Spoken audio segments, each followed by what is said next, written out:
are the best ways to gatekeep information.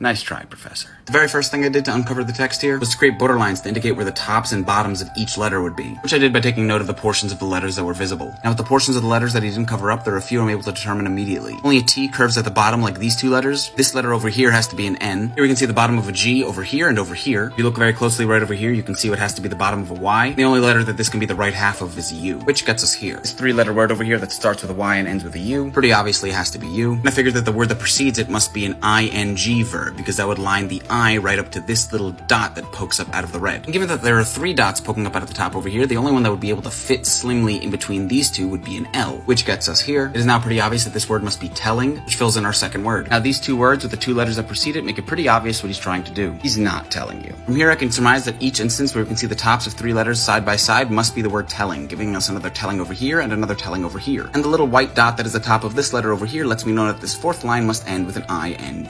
Now that I've spotted four I's, it helps me distinguish the tops of I's from the tops of L's, which helps me determine this dot to be an I, as well as this dot. Putting that all together gets us here. Finding a word that will fit before not telling you was pretty simple because it's exactly what he's doing. It's just the line, I'm not telling you. You might notice that the two tellings in the first and second line line up exactly, like to the pixel. There's only one way that's possible. The two lines have to be saying the exact same thing. The third line, I noticed that these two dots poking up must belong to a shorter letter, in this case a U. And given that there's exactly enough space for a three-letter word, makes the last two words of the third line also telling you. Unfortunately, the word not cannot precede the word telling in this line because neither the N, O, or T would be poking out of the top like this. But we can see the bottom of two rounded letters right over here, this one looking like the bottom of an O and this one looking like the bottom of a T. Which just means that the not in this line is a little bit earlier. Now, in between these two words, I can notice a tall letter with a rounded bottom, which must be a B, which means that this sequence has to be not be telling you. Grammatically speaking, there's only one word that fits here, and that's the word will, giving us the sentence, I will not be telling you. Now, this fourth line I know is not the word telling, because then I would have been able to see the top of the L just like I saw the top of the I, but I did have one guess as to a verb that I thought you probably would put somewhere on this sheet. And that's literally just the word gatekeeping, which when I tried fit exactly. Like to the pixel exactly. I figured there's also an ing verb in the last line, and given this I over here, gives us a very likely ing.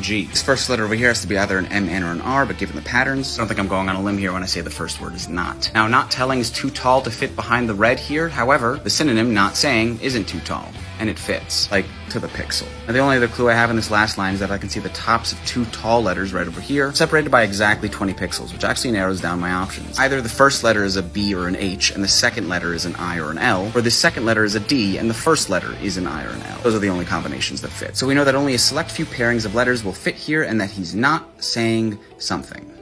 Except he's not saying something. He's not saying nothing. Which gives us the H and the I 20 pixels apart poking out of the top. And of course, to make sure that I was spacing out everything correctly, I wrote out all 5 lines in full and made sure that they lined up. And they did, exactly to the pixel.